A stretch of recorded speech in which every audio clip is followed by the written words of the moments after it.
Hello दोस्तों, मैं संदीप आप सबका अपने YouTube चैनल ज्ञान आर्यन में स्वागत करता हूं। दोस्तों, आपको बता दें कि आज फिर हम हिंदी की मैराथन क्लास लेकर के आ चुके हैं, जो कि आपके आने वाले सभी एग्जाम के लिए बहुत ही बेहतरीन क्लास होने वाली है। ठीक है, चाहे वो यूपीएसआई हो या फिर जो आपके जो भी एग्जाम लगे हों, सबके लिए जहां पे हिंदी पूछी जाती है। तो दोस्तों, इस वीडियो में हम क्या देखने वाले हैं आपको बता दें, हिंदी महामैराथन देखने वाले हैं, जिसमें हम हिंदी के दो टॉपिक बहुत ही इंपॉर्टेंट, क्योंकि काल और वाच से दोस्तों आपके यूपीएसआई में बहुत ज्यादा क्वेश्चन पूछे गए हैं। ठीक, हर एक शिफ्ट में अगर आप देखते हैं तो काल से वाच से क्वेश्चन पूछे गए हैं और अन्य एग्जाम में भी पूछाते हैं। हम इसमें ट्रिक भी देखेंगे और दोस्तों पूरा विस्तृत तरीके से भी देखेंगे। ठीक है, तो हर एक चीज देखेंगे इस वीडियो में। इसके पहले बता दोस्तों, हमने बहुत सारी मैराथन क्लास भी ली है दोस्तों। पूरी संपूर्ण हिंदी साहित्य का इतिहास हमने 5 घंटे में पढ़ाया है और संपूर्ण दोस्तों हिंदी भाषा का इतिहास हमने 3 घंटे में पढ़ाया और संपूर्ण हिंदी हमने 2 घंटे में पढ़ाया है। और दोस्तों सभी कवियों के बारे में, उनके जन्म स्थान, उनके नाम, उनकी रचनाएं, सब कुछ टॉप 20 कवि है हमने 1 घंटे में पूरा तय किया है। तो आप उनको भी देख सकते हैं, उनका लिंक हम नीचे जरूर दे देंगे। तो चलिए शुरू करते हैं वीडियो। उसके पहले हम बता दें आपको कि अगर आप UPSI, TGT, PGT, net, JRF किसी भी तरह की तैयारी कर रहे हैं तो आपके लिए ये 2 ई बुक हैं। ठीक है, जो कि हम लॉन्च कर चुके हैं। देखिए, ये ई बुक है दोस्तों, ये हिंदी साहित्य की है और एक हिंदी भाषा और उनकी बोलियों की है। ठीक, इनका हम लिंक भी नीचे दे देंगे, इनको आप देख सकते हैं, उनके बारे में वीडियो में बनाया क्या क्या आपको मिलेगा। देखिए, ये आपको 50 रुपए में मिलेगी दोस्तों। इसमें पूरा हिंदी साहित्य का इतिहास होगा, सभी पुरस्कार होंगे, जितने पुरस्कार है, सलाहकार सम्मान, ज्ञानपीठ, भारत भारती, मंगला प्रसाद पारितोषिक और कवि और उनके उपनाम होंगे, जन्म स्थान होंगे, रचनाएं होंगी और सबसे इंपॉर्टेंट क्या, संपूर्ण हिंदी साहित्य का क्या होगा, इतिहास होगा। ये 5 रुपए में आपको पीडीएफ 50 रुपए आप खर्च करेंगे दोस्तों, हमें पेटीएम, गूगल पे किसी भी जरिए से कर सकते हैं और आप स्क्रीनशॉट भेज करके ये हमसे पीडीएफ के रूप में प्राप्त कर सकते हैं। उसके अलावा एक हमने दोस्तों ये हिंदी भाषा और उसकी बोलियों के बारे में बनाया है, ये 25 रुपए में आपको दे दी जाएगी। ठीक है, इस ई बुक में आपको हिंदी की उत्पत्ति, हिंदी का विकास क्रम, नामकरण, भारतीय भाषा, हिंदी भाषा के विभिन्न रूप और हिंदी की उपभाषा 5 जो है और 17 बोलियों का भी वर्णन इसमें मिल जाएगा। लिपि और बहुविकल्पी प्रश्न भी होंगे। अगर इन दोनों का आप खरीदना चाहते हो, दोनों को खरीदना चाहते हो तो दोस्तों 75 रुपए आपको पे करने होंगे। ये 50 का और ये 25 का, जैसे भी चाहते हैं आप, एक भी खरीद सकते हैं, 2 भी खरीद सकते हैं। ठीक है, उसके लिए आपको हमारे इस नंबर पर क्या करना है, व्हाट्सअप करना है स्क्रीनशॉट दे करके दोस्तों, 7905419251। इसका लिंक हम दोनों वीडियो दे देंगे दोस्तों, उसमें जाकर के आप अच्छे से देख सकते हैं क्या क्या आपको मिलेगा। ऐसा महसूस ना हो दोस्तों कि हम लेने के बाद क्या है, ठग से गए हैं, ऐसा नहीं, बिल्कुल नहीं होना चाहिए। ठीक है, तो चलिए दोस्तों शुरू करते हैं इस वीडियो को। उसके पहले बता दें, अगर आप चैनल पर नए हैं तो चैनल सब्सक्राइब कर लीजिएगा। तो चलिए शुरू करते हैं दोस्तों काल के बारे में। काल क्या होता है। हेलो दोस्तों, मैं संदीप आप सबका अपने YouTube चैनल ज्ञान आर्यन में स्वागत करता हूं। आज हम देखेंगे काल के बारे में, हिंदी व्याकरण के हम काल के बारे में यानी टेंस के बारे में बात करेंगे, जिससे आपके आने वाले एग्जाम में 1 या 2 क्वेश्चन हमेशा देखने को मिलते हैं। तो हम काल को एकदम बेहतरीन तरीके से समझेंगे। आपको करना क्या है कि वीडियो को लास्ट तक देखना है। ठीक है, तो आपको बहुत अच्छे समझ में आएगा। चलिए देखते हैं। अगर आप हमारे चैनल पर नए हैं तो चैनल को सब्सक्राइब कर ले और बेल आइकन जरूर प्रेस करें, क्योंकि इसी तरह के जो पार्ट्स हैं वो आप तक आसानी से पहुंच सके, उनके नोटिफिकेशन आप तक आसानी से पहुंच सकें। ठीक है, तो चलिए देखते हैं काल होता क्या है। देखिए, काल होता क्या, सबसे पहले देखते हैं काल मतलब क्या होता है, समय। ठीक, समय को ही हम काल कहते हैं। ठीक, अगर इसी परिभाषा की बात करते हैं, देखिए काल क्रिया के उस रूपांतर को कहते हैं जिससे उसके कार्य व्यवहार का समय उसकी पूर्ण अथवा अपूर्ण अवस्था का बोध हो। मतलब कि इस काल से ये समझ में आना चाहिए कि समय क्या हो, मतलब कोई काम किस समय से हो रहा है, वो काम पूरा हुआ कि नहीं हुआ। जैसे मैं कह दूं मैं जा रहा हूँ तो ये किस समय में है ना, वर्तमान में है, भूत में, भविष्य में है, तो ये चीज़ पता चलेगा। और ये काम हो चुका है या नहीं हुआ है, तो उसके बारे में काल बताता है। ठीक, यह हम सिंपल भाषा में कह सकते हैं कि काल क्रिया के होने का समय बताता है कि क्रिया कब हो रही है, किस समय हो रही है ना, वो चीज़ बताता है। काल क्रिया के होने का समय बताता है। क्वेश्चन आ सकता है कि क्रिया के होने का समय कौन बताता है, तो काल। या फिर काल क्रिया की स्थिति बताता है, कौन सी स्थिति है ना, पूर्ण हो गया या अपूर्ण हो गया, तो इसके बारे में बात करेंगे। देखिए कुछ उदाहरण देखते हैं जिससे हमें कुछ समझ में आएगा। देखिए, इससे हमने कहा राम जाता है, तो राम जाता है, तो यहाँ से हमने क्रिया देखा क्या, जाता है ना, ता है, जाता है। तो यहाँ से हमने क्या सीखा कि ये कह रहा है कि ये वर्तमान काल का है ना, समय कौन सा चल रहा है, वर्तमान का। ठीक, तो तो यही क्या है, काल है, वर्तमान काल, मतलब ये क्या है, चल रहा है, अभी खत्म नहीं हुआ है ना। तो सामान्य वर्तमान काल, ठीक इस तरीके से हम देखेंगे। जैसे कह देगा राम गया, तो यहाँ से हमें क्या पता चल रहा है, इस क्रिया से क्या पता चल रहा है कि राम गया मतलब क्या हो जाए, ये पीछे बीत चुका है ना, राम गया मतलब बहुत समय हो गए हैं, ये सब क्या होगा, कम मतलब कि बीत चुका है ना। तो इससे हमें क्या पता चलेगा, ये भूतकाल का है, ठीक। उसी तरह से राम जाएगा मतलब अभी गया नहीं है ना, अभी नहीं गया, जाएगा मतलब आगे की बात की जा रही, जो आने वाले समय की, मतलब भविष्य काल की। तो इस तरीके से हम पता लगा लेते हैं। तो वही चीज़ कहा जा रहा है कि काल क्या करता है, क्रिया के व्यवहार का पता लगाता है, उसके समय का पता लगाता है, वो कार्य पूरा हुआ है या अभी पूरा नहीं हुआ है ना, उसके बारे में भी काल बात करता है। चलिए सबसे इंपॉर्टेंट चीज़ देखते हैं, काल के भेद। काल के कितने भेद होते हैं, 3 भेद, आपने इंग्लिश में पढ़ा होगा, प्रेजेंट, पास्ट, फ्यूचर। उसी तरीके से हिंदी में भी हैं, वर्तमान काल, भूतकाल और भविष्य काल, ठीक। 3 काल होते हैं, वर्तमान काल, भूतकाल और भविष्य काल। अब क्वेश्चन देखिए कहाँ से बनता है, क्वेश्चन इस तरीके से बनता है कि वर्तमान काल के कितने भेद हैं, ठीक। वर्तमान काल के कितने भेद हैं, देखिए ध्यान से देखिएगा किस प्रकार के क्वेश्चन एग्जाम में बनेंगे, आपके पूछेंगे कि वर्तमान काल कितने भेद हैं, 5, 6, 7, 8 है ना। तो इस तरीके से तो आप क्या करना है, ठीक 5 है ना। और या फिर उनसे देखिए इनके नाम याद रखना, क्योंकि कभी कभार पूछ लेता है कि हेतु हेतुमत वर्तमान, 4 ऑप्शन देगा, उसमें दे देगा हेतु हेतुमत वर्तमान, तो पूछ लेगा कौन सा वर्तमान का भेद नहीं है। तो आपको क्या बताना है कि यही हेतु हेतुमत वर्तमान का भेद नहीं होगा ना। तो ये भेद पूछ लेते हैं, इनमें से एक कोई अलग सा दे देगा और पूछ लेगा कि कौन सा, जैसे है ना, अभी बताते हैं। तो देखिए इसके कितने भेद होते हैं, 5 भेद। कौन कौन से, सामान्य वर्तमान, तात्कालिक वर्तमान, पूर्ण वर्तमान, संदिग्ध वर्तमान और संभाव्य वर्तमान ना। देखिए क्वेश्चन कैसे बनाएगा, मान लिया आपको 3 ये दे देगा ऑप्शंस में और एक दे देगा अपूर्ण वर्तमान, अपूर्ण वर्तमान, ठीक। तो आपसे पूछेगा कि निम्नलिखित में से वर्तमान का कौन सा भाग नहीं है, कौन सा भेद नहीं है। तो आपको जाहिर सी बात, आपको अगर आपको पता होगा तभी आप बता पाएंगे। तो कौन सा नहीं होगा, अपूर्ण वर्तमान ना, क्योंकि पूर्ण, तात्कालिक, सामान्य, संदिग्ध और संभाव्य ये होते हैं वर्तमान के भेद 5, ठीक। चलिए दूसरे का देखते हैं। अभी इसके बारे में थोड़ा डीपली देखेंगे, वो नीचे देखेंगे ना, पहले सबके भेद देख लेते हैं, क्योंकि यहाँ से क्वेश्चन पूछाते हैं। देखिए भूतकाल के 6 भेद होते हैं, आपने इंग्लिश में कम देखे होंगे, ठीक, तो इसलिए हिंदी थोड़ा सा अलग होता है इसका, तो ये याद रखेंगे, ठीक। भूतकाल के 6 भेद होते हैं, कौन कौन से, सामान्य भूत, आसन्न भूत, पूर्ण भूत, अपूर्ण भूत, संदिग्ध भूत और हेतुत्मक भूत। देखिए ये क्वेश्चन कई बार पूछा भी जा चुका कि भूतकाल के कितने भेद होते हैं, तो कितने होते हैं, 6, ठीक। इसी तरह इनमें भी हम याद रखेंगे कि कौन सा भेद उसका है, कौन सा नहीं है। पूछ ले तात्कालिक भूत दे दिया ऑप्शंस में, तो तात्कालिक भूत नहीं होता, ठीक, तात्कालिक भूतकाल नहीं होता, ठीक। तो ये इस तरीके से भी क्वेश्चन बनते हैं, ठीक। अगला देखते हैं भविष्य काल के बारे में। भविष्य क्या होता है, जो आने वाला होगा, ठीक। तो भविष्य काल कितने भेद होते हैं, केवल और केवल 3, सामान्य भविष्य, संभाव्य भविष्य और हेतु हेतुमत भविष्य, ठीक। यही 3 भविष्य काल के भेद होते हैं। तो देखिए एक बार हम दोबारा देखते हैं कि वर्तमान काल के कितने भेद होंगे, ठीक, भूतकाल के कितने होंगे और भविष्य काल के कितने होंगे। तो हमने वर्तमान काल के अभी बताए हैं कितने, 5 हो जाएंगे, और भूतकाल कितने होंगे, 6, और भविष्य के 3। तो 5, 6, 3 याद रखेंगे, बहुत इंपॉर्टेंट है।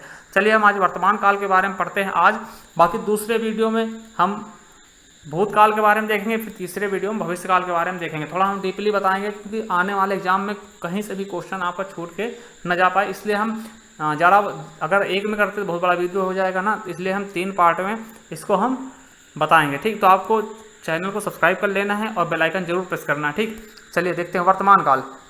देखिए वर्तमान काल होता क्या, वर्तमान मतलब क्या, जो चल रहा है ना, चल रहा है। तो वही चीज़ बताएगा, क्रिया अथवा क्रियाओं के निरंतरता को वर्तमान कहते हैं। जो चल रहा हो उसे ही वर्तमान कह सकते हैं, जो बीत चुका है वो आपका भूत हो जाएगा, जो आने वाला है उसे भविष्य कहेंगे ना। तो जो निरंतर चल रहा है, निरंतरता से चल रहा है, वही क्या है, वर्तमान काल। अब वर्तमान काल के भेद कितने होते हैं, हमने आगे बताया, ऊपर बताया कितने होते हैं, 5 भेद होते हैं। अब हम पांचों के बारे में एक एक करके देखेंगे कि पांचों कौन कौन से हैं, ठीक। तो पहला देखते हैं, पहला क्या है, सामान्य वर्तमान काल, ठीक। पहला क्या होता है, सामान्य वर्तमान काल। ये एकदम सिंपल होता है, आपने देखा प्रेजेंट इंडेफिनिट टेंस है ना, तो इस तरीके से। तो इसमें क्रिया का वर्तमान में होना पाया जाता है, मतलब कौन सी क्रिया होगी, जो भी क्रिया होगी वो वर्तमान में हो जाएगी, ठीक, वो हो रही होगी ना। तो वही क्या है, तो वही क्या होता है आपका सामान्य वर्तमान। देखिए इसके पहचान आप याद कर लीजिए, अगर ज़्यादा नहीं याद कर सकते आप पहचान याद कर लो। ता है, ती है, ते हैं, ता हूँ। वाक्य के अंत में क्या आएगा, ता है, ती है, ते है और ता हूँ, है ना। ऐसे सेंटेंस अगर आ जाएं तो आपको आंख बंद करके आप क्या कर दोगे, सामान्य वर्तमान काल पे टिक कर दोगे, ठीक। और यहाँ से क्वेश्चन सबसे ज़्यादा पूछे गए, अभी हम दिखाएंगे जो यूपीएसआई में क्वेश्चन पूछे गए हैं, कौन से क्वेश्चन यूपीएसआई में पूछे गए हैं, तो वो आपको हम दिखाएंगे भी, ठीक।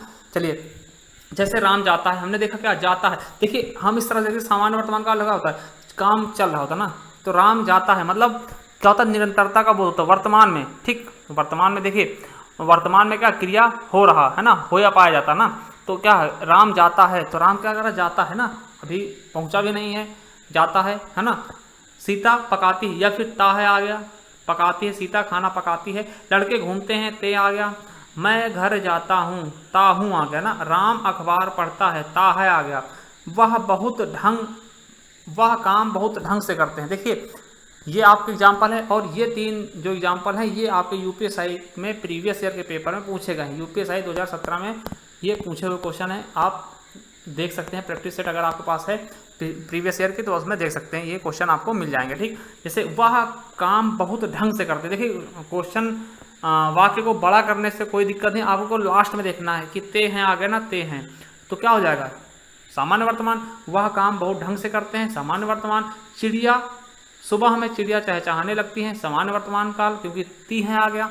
प्रेम अनदेखी राहों की तरह ही आकर्षण होता है, तो ता होता है, तो ये भी क्या हो जाएगा, सामान्य वर्तमान। ये आपके तीनों क्वेश्चन यूपीएसआई में पूछे गए हैं, ठीक।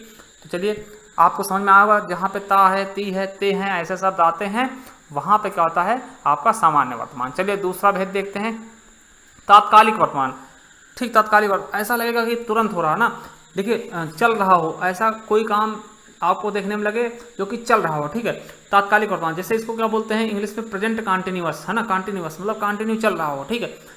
देखिए इसमें क्रिया के चलते समय में जारी रहने को होता है, ये काम चलता हुआ होता है, ये खत्म नहीं होता, ना ही शुरू होता है, ठीक। ये चल रहा होता है। देखिए अब हम देखते हैं, समझते हैं। तात्कालिक मतलब तत्काल, तत्काल जो चल रहा हो ना, तात्कालिक से क्या समझेंगे, तत्काल जो चल रहा हो। देखिए कैसे चलेंगे, लास्ट में क्या होगा, रहा है, रही है, रहे हैं, रहा हूँ, ऐसे शब्द, ठीक। ये सिंपल से याद करना। तत्काल में क्या होगा है कि चल रहा होता है ना, जैसे कि मोहन स्कूल जा रहा है, अभी देखिए पहुंचा नहीं है, तत्काल काम हो रहा है ना, तत्काल काम हो रहा है, अभी पहुंचा नहीं है, ठीक, और चल रहा है ना, काम चल रहा है। राधा गाना गा रही है, देखिए गा रही है, अभी गा रही है, खत्म नहीं हुआ ना। मैं खेलने जा रहा हूँ, मैं भी जा रहा हूँ, मतलब कि अभी पहुंचा नहीं हूँ, जा रहा हूँ ना। अखबार, राम अखबार पढ़ रहा है, देखिए रहा है। बच्चे मैदान में दौड़ रहे हैं, रहे आ गया। राम छत से नीचे उतर रहा है, ठीक। देखिए ये रहा है, रही है, रहे हैं, है ना, ऐसे शब्द आएंगे तो आपका क्या हो जाएगा, तत्कालिक वर्तमान काल, ठीक। आपने देखा, ठीक। अब देखिए अगला तीसरा पार्ट देखते हैं, हमने 2 देख लिए, तीसरा थोड़ा सा दिक्कत कर सकता है, ठीक। इसको सही से पहचानेंगे। देखिए पूर्ण वर्तमान काल, जिसमें क्या होता है कि कोई काम ऐसा लगे कि पूरा हो गया वर्तमान काल में, मगर पूरा किसमें हो, वर्तमान काल में। इसमें वर्तमान में ही कार्य की पूर्ण सिद्धि, पूर्ण सिद्धि मतलब क्या, पूरे होने का बोध होता है, ठीक। वही क्या होता है, पूर्ण वर्तमान काल कहलाता है, ठीक। एकदम सिंपल सा है। देखिए वाक्य के अंत में क्या होगा, का है, की है, के हैं, पढ़ी है, लिखी है, चुकी है ना, खाई है ना, इस तरीके के सेंटेंस आएंगे तो आपको पहचान लेना है कि वहाँ पे क्या होगा, अपूर्ण वर्तमान, या फिर ऐसा समझते, देखिए पूर्ण वर्तमान, ठीक। देखिए लड़के ने पुस्तक पढ़ी है, अब यहाँ से हम समझते क्या है आ गया, पहली चीज़ तो है आ गया, ठीक है। और एक चीज़ और देखते हैं कि लड़के ने पुस्तक पढ़ी है मतलब क्या, काम हो चुका है ना। यहाँ से देखते हैं पढ़ी है, लड़के ने पुस्तक पढ़ी है मतलब काम हो चुका है, तो मतलब पूरा हो गया काम, तो हमें समझ में आएगा पूर्ण वर्तमान ही होगा, ठीक। तत्कालिक होगा नहीं, क्योंकि तत्काल तो चल नहीं रहा ना, रहा है, रही है, ऐसा कुछ है नहीं, तत्कालिक नहीं होगा ना। देखिए दूसरा देखते हैं, मैं लिख चुका हूँ मतलब क्या, काम हो चुका है भैया, तो क्या पूर्ण ही तो होगा, है ना। मैंने रोटी खाई है मतलब क्या, खा चुका हूँ, ये मतलब खाई है मतलब क्या, खा चुका हूँ, काम कर दिया ना हमने, तो ये भी क्या हो जाएगा, पूरा हो गया, काम तो पूरा हो गया ना। सीता पत्र लिख चुकी है मतलब क्या, सीता पत्र लिख चुकी है, तो मतलब क्या, कार्य पूरा हो गया, इससे मैं समझ में आ रहा है कार्य पूरा हो गया है, तो यहाँ पे पूर्ण वर्तमान हो जाएगा, ठीक। बच्चे दिल्ली से घर आ चुके हैं, भैया पहुंच चुके हैं ना, तो आ चुके हैं मतलब कि कार्य पूरा हो गया है। राम घर से पहुंच चुका है मतलब कि कार्य पूरा हो गया है। तो आपको रटना नहीं है और समझना है कि क्या, कि कहीं भी अगर देख के लगे, देखिए आपसे अगर मान लिया उसने लिख दिया कि लड़के ने पुस्तक पढ़ी, अब आपको दे दिया सामान्य वर्तमान, ठीक है, या फिर तात्कालिक वर्तमान, या फिर दे दिया अपूर्ण वर्तमान, या फिर दे दिया पूर्ण वर्तमान। ठीक, तो आप कैसे लगाओगे, देखो आपको रटना नहीं है।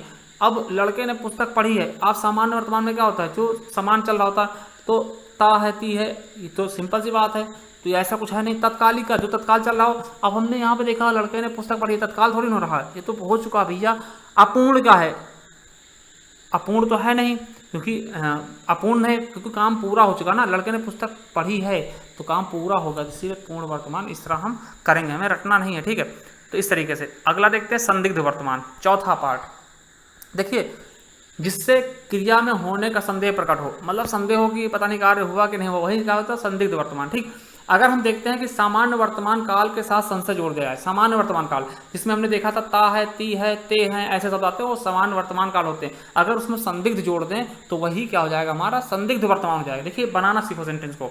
जैसे हमने देखा ता है, ती है, ते है ना, तो ता है की जगह हम ता होगा कर दें, होगा होगी, है ना, ता होगा, ती होगी, ते होंगे, तो जैसे वहां पे क्या हो जाएगा संदिग्ध वर्तमान। जैसे हमने देखा था उसमें क्या, राम जाता है, राम जाता है, तो ये क्या है सामान्य वर्तमान। ठीक है, अगर यहाँ पे हम संदिग्ध कर दें, संदिग्ध कैसे, राम जाता होगा, क्या होगा, राम जाता होगा, तो तब देखिए संदिग्ध है, पता नहीं जाता होगा कि नहीं जाता होगा। हमने क्या किया, एक सेंटेंस बनाया कि राम जाता होगा, अपने दिमाग में सोचा है राम जाता होगा, मगर पता नहीं जाता होगा कि बैठा होगा ना, तो ये चीज़ें संदिग्ध, थोड़ा सा दिमाग में संदिग्ध का करते हैं ना। देखिए, अब देखते हैं क्वेश्चन, देखते हैं कि राम खाना खाता होगा। अब देखिए, हमने कह दिया राम खाना खाता होगा, अब पता नहीं खाता हो कि ना खाता हो, क्या है, थोड़ा संदिग्ध तो है ना, संदिग्ध है ना, मतलब एकदम कंफर्म तो है नहीं, संदिग्ध है, तो ये चीजें क्या हो जाएगा संदिग्ध वर्तमान। ठीक, सीता पढ़ती होगी, पढ़ती होगी कर लेना, ठीक, होगा नहीं, होगी। ठीक है, तो पढ़ती होगी मतलब क्या, पता नहीं पढ़ती होगी नहीं होती, हमें तो संदिग्ध है ना भैया, एकदम 50-50 चांस है, पता नहीं पढ़ती हो कि ना पढ़ती हो। ठीक, रजनी खेलती होगी, उसी तरह होगी आ रहा है ना, ती होगी, देखिए ती होगी, ता होगा, है ना, बच्चे स्कूल जाते होंगे, ते होंगे, राम अखबार पढ़ता होगा, ता होगा, राजू दिल्ली जाता होगा, ता होगा, विद्यार्थी स्कूल में पढ़ते होंगे। तो देखिए यहाँ पर 50-50 चांस है, पता नहीं वो काम हो रहा हो या ना हो रहा हो, तो वहाँ पे क्या हो जाएगा संदिग्ध। ठीक, याद रखेंगे संदिग्ध वर्तमान क्या होता है, जहाँ पर संदिग्ध बना हो, मतलब संदेह बना हो, 50-50% पता नहीं। जैसे मैंने कह दिया आप पढ़ रहे होंगे, तो भैया आप पढ़ते होंगे ना, सॉरी पढ़ रहे होंगे नहीं, पढ़ते होंगे, तो इसका मतलब क्या हुआ भैया कि पता नहीं आप पढ़ रहे हो ना पढ़ रहे हो ना, तो ये चीज़ें आपको देखनी है, संदिग्ध हो जाए ना, समझ करना, कोई चीज़ रटना नहीं है। ठीक, देखिए संभाव्य, थोड़ा सा ये अलग होगा। ठीक है, संभाव्य, इसमें क्या होता है कि इसमें वर्तमान काल में कार्य पूरा होने की संभावना होती है। देखिए ऐसा लगता है कि हाँ काम पूरा हो जाएगा, ठीक, काम पूरा हो जाएगा, मगर पूरा नहीं होता। नहीं, वर्तमान काल में ही काम पूरे होने की संभावना होती है। देखिए इसको कैसे बताते हैं, अपूर्ण वर्तमान काल में संशय जोड़ देने से संभाव्य वर्तमान काल हो जाता है। अपूर्ण वर्तमान काल हमने देखा था क्या, जिसको तात्कालिक वर्तमान काल बोलते हैं। ठीक, जिसको हम तात्कालिक वर्तमान काल बोलते हैं उसे हम अपूर्ण वर्तमान काल भी बोलते हैं। जैसे कि रहा होगा, रही होगी, रहे होंगे ना, आपने देखा तात्कालिक वर्तमान काल में ही हम अगर संशय जोड़ दें तो वही क्या बन जाता है हमारा संभाव्य। ठीक, देखिए वाक्य के अंत में क्या होगा, रहा हो, रही हो, रहे हो, रहा होगा, रही होगी और रहे होंगे, या फिर हो शब्द आ जाए। ठीक, हो शब्द, तो वहां पे क्या हो जाएगा आपका संभाव्य वर्तमान काल। देखिए जैसे आपसे कहा गया कि राम अखबार पढ़ रहा हो, राम अखबार पढ़ रहा हो, ठीक, राम अखबार पढ़ रहा हो, ठीक, अगर पढ़ रहा है मगर क्या ये काम हमको लगता है कि काम पूरा हो जाएगा वर्तमान में ही। ठीक है, राम अखबार पढ़ रहा होगा, ये भी पढ़ रहा होगा। ठीक, अब देखिए यहाँ पे और यहाँ पे अंतर आपको इसमें देखिए ता होगा आएगा, इसमें ता होगा, थोड़ा सा आपको कंफ्यूजन हो रहा है कि संभाव्य और संदिग्ध में अंतर क्या है। तो देखिए यहाँ पे क्या ता होगा आ रहा है, ठीक है, ती होगी, यहाँ पे रहा होगा, रही होगी ना, रहा होगा, रही होगी आएगा ना, तो ये चीजें याद रखें, थोड़ा सा अंतर है, थोड़ा सा ना।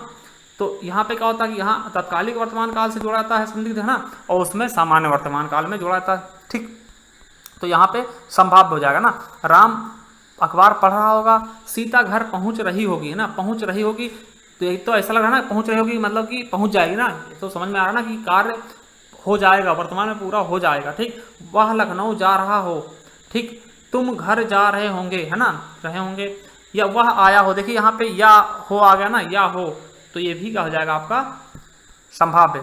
ठीक, संभाव्य वर्तमान काल। ठीक, अगला है सीता गई हो, वे गए हों, रमा स्कूल गई हो, वह दिल्ली जा रहा होगा, ठीक, जा रहा होगा, तो होगा, रहा होगा, रही होगी, ऐसे सेंटेंस क्या आएंगे जो संभाव्य वर्तमान काल में, ठीक। तो अब देखिए, आई होप आपको अच्छे से समझ में आया होगा। अगर नहीं आया तो आप हमें पूछ सकते हैं, ठीक, आप हमें कमेंट में लिख के पूछ सकते हैं। और भूतकाल होता क्या है, सबसे पहले देखते हैं भूतकाल होता क्या है, इसका मतलब क्या है, ठीक। भूत मतलब क्या होता है, बीता हुआ, ठीक। भूत मतलब क्या है कि बीता हुआ। देखिए, क्रिया के जिस रूप से कार्य के बीते हुए समय का, जैसे कि कल, जो पीछे वाला कल है वो भूत हो गया हमारा, आने वाला कल भविष्य होगा, जो हम चल रहे हैं वो वर्तमान में है, ठीक। तो जो बीत चुका हो उससे ही हम क्या भूत बोलते हैं। जैसे कल आपने हमसे पैसे लिए थे तो क्या हुआ, कल लिए थे ना, तो भूत हो गया, ठीक। अब कल देंगे, आप कल उधारी चुकाओगे ना, तो कल क्या होगा, भविष्य होगा, ठीक। तो हम भूत क्या होता है, जो काम हो चुका होता है उसे ही हम भूत कहते हैं। मतलब कि बीते हुए समय में होने का बोध जो कराता है वही क्या होता है, भूतकाल, ठीक। सबसे अच्छी बात यही है। देखिए, ये क्वेश्चन आपका कई बार पूछा गया कि भूतकाल के कितने भेद होते हैं, तो कितने हो जाएंगे भैया, 6 भेद होंगे, ठीक। आपको इंग्लिश से नहीं जोड़ना है, क्योंकि इंग्लिश का इसका कुछ अलग सा सिस्टम होता है, ठीक। तो सबसे पहला जो भूतकाल का भेद होता है, सामान्य भूतकाल, बहुत ही अच्छा है। सामान्य भूतकाल, आप इसको प्रेजेंट क्या बोलते हैं, प्रेजेंट पास्ट टेंस ना, क्या बोलते हो, जो भी है, ठीक। तो इंग्लिश का हम नहीं जाते हैं, हिंदी में देखते हैं। तो क्या हो जाए, सामान्य भूतकाल, ठीक है। इसमें होता क्या है कि क्रिया के जिस रूप से कार्य बीते हुए समय का बोध हो, मतलब बीते हुए समय का बोध होगा तो भूतकाल होगा। परंतु सामान्य भूत कैसे होगा, परंतु निश्चित समय का पता ना चल रहा हो, मतलब निश्चित समय का पता ना चल रहा हो, कब काम हुआ है या कब काम होने वाला था, ठीक, यानी कब काम हुआ है, ठीक, ये समय नहीं पता चलेगा। और कार्य का बीत चुका होगा, मतलब कि पीछे हो चुका होगा, मगर ये नहीं पता कि कब पूरा हुआ होगा, ठीक है। तो यहाँ पर कोई चीज़ निश्चित समय का पता अंदाजा नहीं होता कि कार्य हुआ कब है, ठीक। तो वही क्या होता है, सामान्य भूतकाल। नहीं समझ में आया, आपको केवल रट लेना है कि पहचान इसकी क्या होती है, सामान्य भूतकाल की। वाक्य के अंत में या आ जाएगा, ए आ जाएगा या फिर ई आ जाएगा, ठीक। ऐसे 3 सेंटेंस आपको जहां भी दिखेंगे आपको क्या करना है, सामान्य भूतकाल में लगा देना। जैसे गया गया गया, है ना, गया गया गया, तो गया गया गया, तो हमारा क्या लास्ट में या आ गया, ठीक। तो ये भी क्या हो जाएगा आपका सामान्य भूतकाल, ठीक। बच्चा गया, देखिए या आ गया लास्ट में। मैंने खाना खाया है, सॉरी यहाँ पे है नहीं आना चाहिए था, मैंने खाना खाया, ठीक। तो याद रखेंगे, मैंने खाना खाया, इतना सेंटेंस, ठीक है, काट देंगे। तो ये देखिए, मैंने खाना खाया, अब कब खाया है, खाया तो है, ठीक। देखिए यहाँ पर ये नहीं पता चला कब पूरा हुआ होगा, ठीक है। यहाँ पर ये पता नहीं चल पा रहा कि कब पूरा होगा। जैसे बच्चा गया, तो गया तो है मगर कब गया ये पता नहीं है, निश्चित समय का पता नहीं है, गया है, ठीक। मैंने खाना खाया, मैंने खाना खा लिया है, ये पता नहीं कब खाया, ठीक, कितना समय हुआ है, समय का निश्चित पता नहीं चल रहा है, ठीक है। सीता स्कूल गई है, सीता तो स्कूल गई है मगर ये नहीं पता कितने समय गई है, ठीक है। बच्चे खेलने गए, देखिए गए आ गया है ना, या आ गया। मोहन ने पत्र लिखा, ठीक है। राम ने खाना खाया और राहुल ने पढ़ा। देखिए लिखा, पढ़ा, सीखा, ऐसे सेंटेंस भी आएंगे तो वो भी क्या होंगे आपके सामान्य भूतकाल, ठीक। तो ऐसी अगर कंडीशन आती है जहां पर या, ई, ए ऐसे सेंटेंस आते हैं लास्ट के, तो वो आपका क्या हो जाएगा, सामान्य भूतकाल, ठीक। चलिए देखिए, एक चीज़ और आपको बता देते हैं, बहुत ही इंपॉर्टेंट है, आपको आगे काम आएगी, ठीक। देखिए नोट करके लिख लेना। यदि वाक्य में कर्ता के साथ ने का प्रयोग हो, कर्ता क्या होता है वो हम बताएंगे अभी।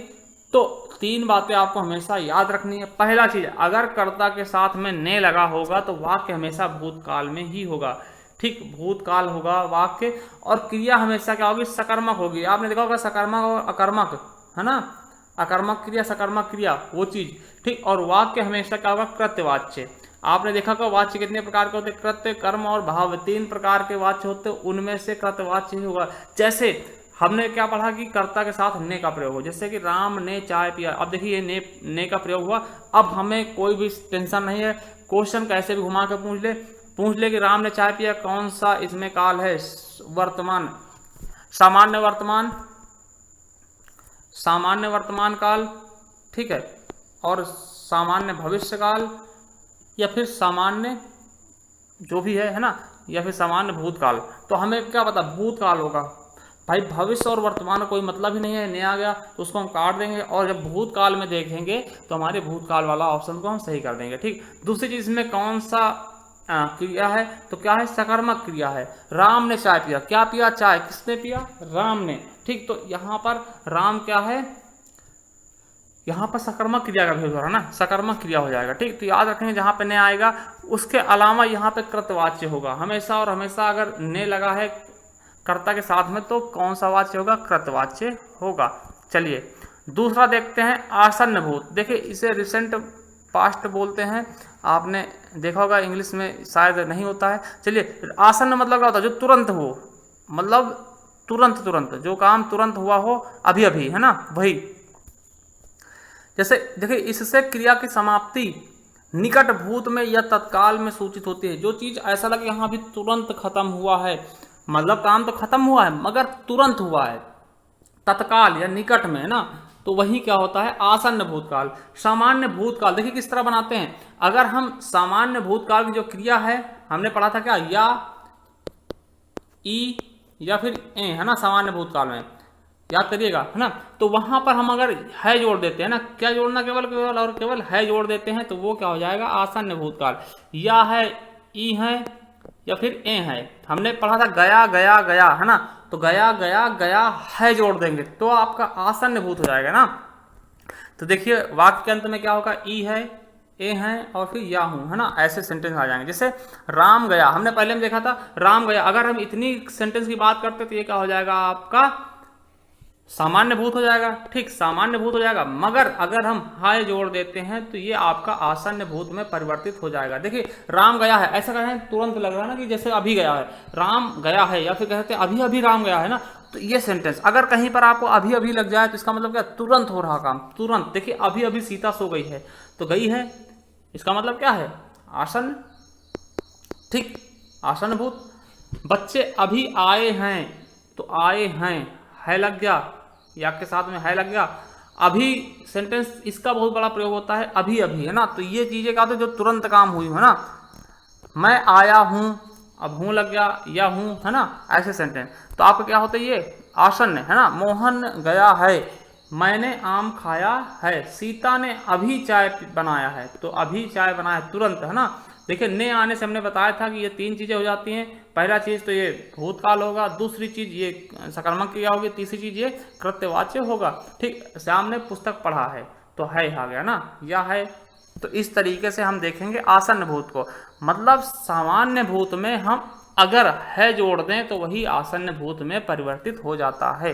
चलिए अगला देखते हैं पूर्ण भूत। देखिए पूर्ण भूत में क्या होता है कि क्रिया के जिस रूप से क्रिया की समाप्ति का समय का स्पष्ट बोध होता है, ठीक, क्रिया के समाप्ति का स्पष्ट बोध होता है, वहां क्या होता है, परंतु क्या होता है, क्रिया समाप्त हुए काफी समय हो गए होंगे ना, तो वहां पे क्या हो जाता है कि सामान्य भूतकाल होता है। ठीक, देखिए यहां पे क्या होगा, जब हम सामान्य भूतकाल के साथ में था, थी, थे जोड़ दें, ठीक, पूर्ण मतलब क्या, पूरा हो जाए, कार्य समाप्ति मतलब कि ऐसा लगे हाँ पूरा हो चुका है, ठीक है, कार्य समाप्त हो चुका है, वहीं पर क्या हो जाएगा आपका पूर्ण भूतकाल। ठीक, जैसे कि आप जो सामान्य भूतकाल देखा था हमने, क्या उसके अंत में क्या आता था, याद करिए, या, ई या ए आता था ना, उसके लास्ट में अगर था, थी, थे जोड़ दे तो वही क्या हो जाएगा, पूर्ण भूतकाल। ठीक है, चलिए देखते हैं। तो इसका मतलब क्या होगा, वाक्य के अंत में या था, ई थी या ए थे, ऐसे सेंटेंस आएंगे, वही आपके क्या हो जाएंगे, पूर्ण भूतकाल। ठीक, पूर्ण भूतकाल। चलिए देखते हैं, राम गया था। देखिए राम गया था मतलब ये काम पूरा हो गया, गया था ना, चला गया था ना, तो ये चीज लग रहा कि हाँ काम पूरा हो गया, पूर्ण हो गया, पूर्ण भूतकाल। ठीक, तुमने मेरा घर देखा था, हाँ कभी ना कभी देखा था, ठीक, मतलब काम हुआ था, और कब हुआ था, बीते हुए समय में। ठीक, तो ये क्या होगा, पूर्ण। ठीक, उसने पुस्तक खरीदी थी, ये देखिए खरीदी थी। राम ने अखबार पढ़ा था, राम ने कर लेना यहाँ पे, के नहीं, अखबार पढ़ा था। सीता स्कूल गई थी, है ना, तो ई थी आ गया। ठीक है, इस तरीके से बच्चे सो गए थे, बच्चे सो गए थे तो गए थे, है ना, मोहन गया था, तो ये सेंटेंस आपके पूर्ण हो जाएंगे। ठीक है, पूर्ण भूतकाल, याद रखेंगे पूर्ण भूतकाल। ठीक, चलिए अगला देखते हैं, 5वां नंबर, अपूर्ण भूतकाल। देखिए अपूर्ण भूतकाल क्या होता है, जिस क्रिया का भूतकाल में होने का बोध हो परंतु उसकी समाप्ति का बोध ना हो। देखिए आपको लगेगा कि हाँ ये काम पहले हो रहा था, ठीक, पहले हुआ था मगर समाप्त तो नहीं हुआ था हमारे समय में, ठीक, वही क्या है अपूर्ण, मतलब क्या, जो काम पूरा ना हुआ हो, ठीक, वही कार्य क्या हो जाता है आपका अपूर्ण भूतकाल, याद रखेंगे, ठीक।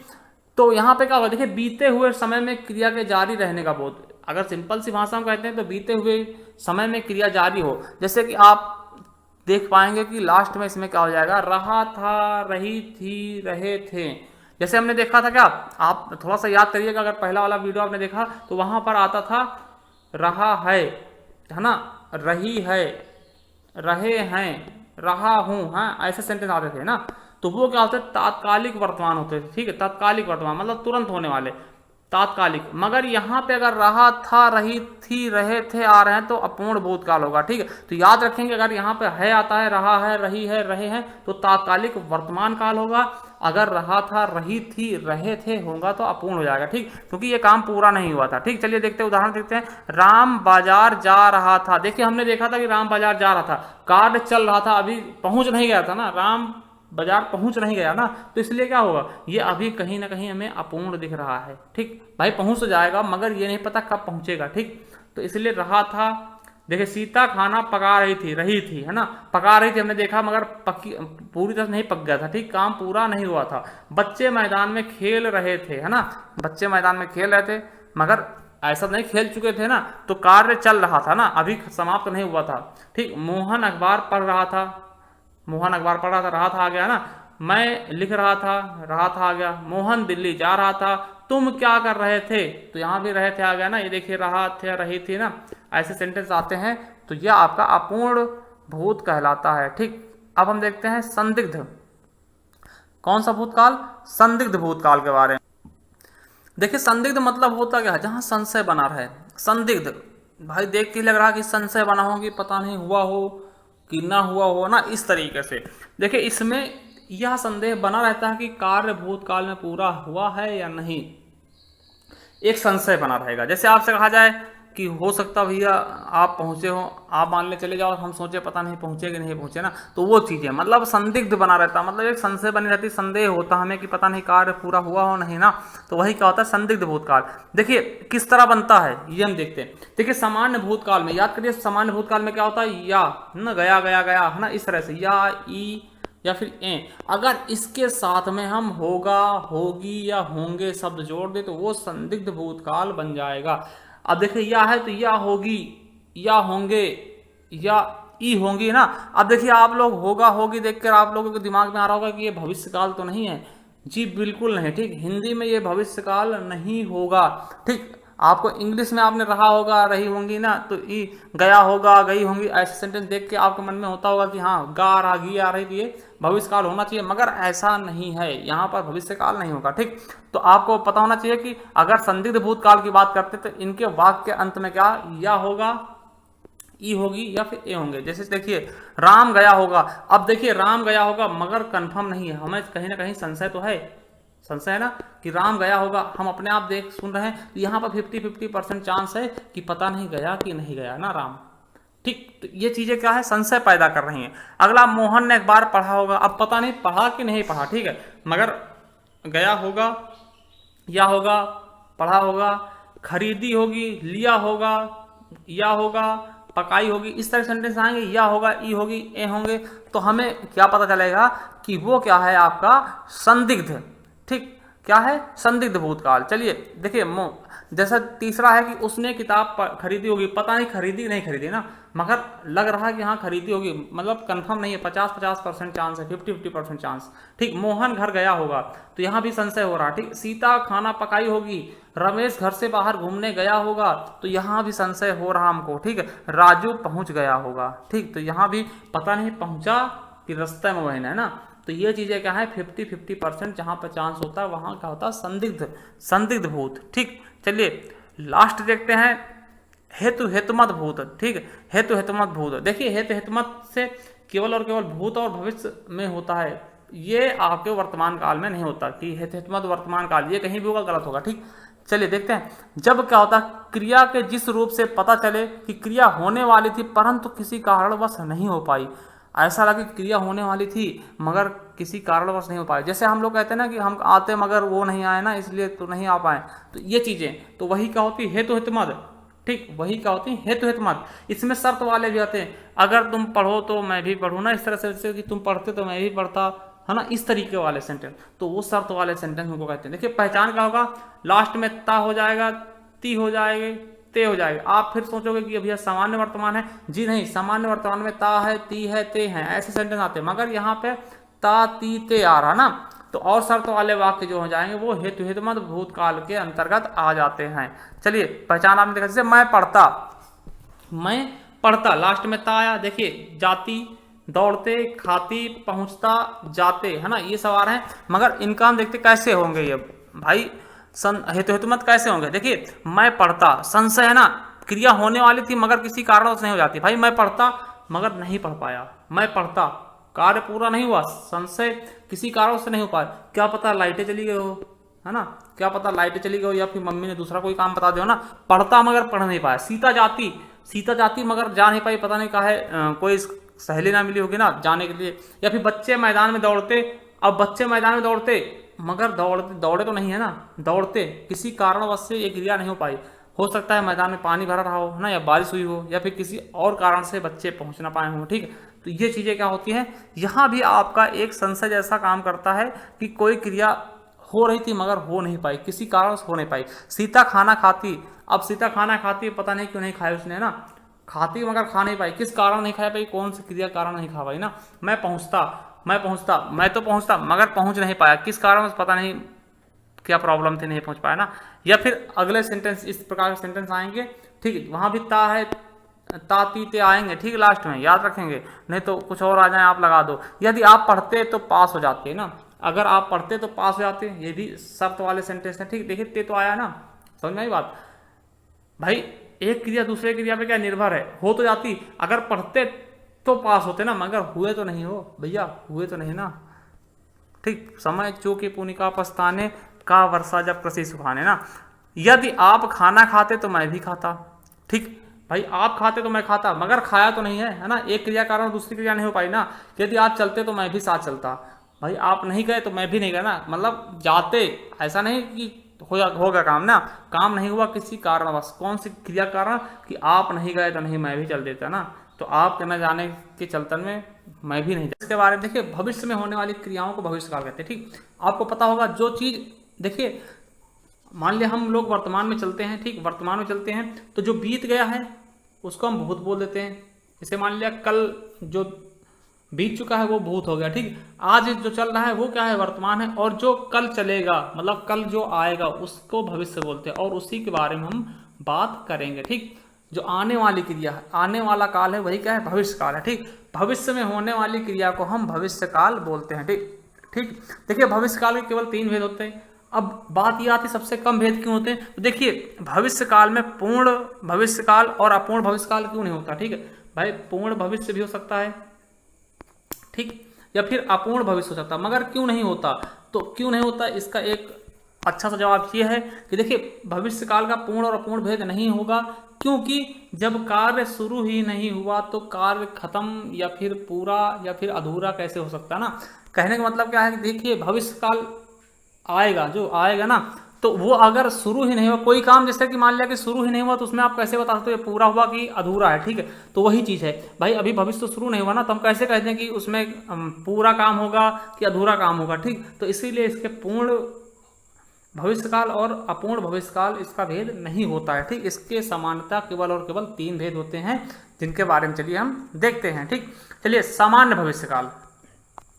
सामान्य भविष्यकाल का होता है जब क्रिया में सामान्यतः भविष्य में होने का बोध हो, वहां सामान्य भविष्यकाल होगा। कोई भी क्रिया, जैसे कि हम कहते हैं कि जो कार्य भविष्य में होने वाला हो, देखिए इसके अगर पहचान की बात करते हैं तो अंत में आपको गा गी गे मिल जाएगा। ठीक, बस इतना से याद रखना कि अंत में क्या होगा, गा गी गे।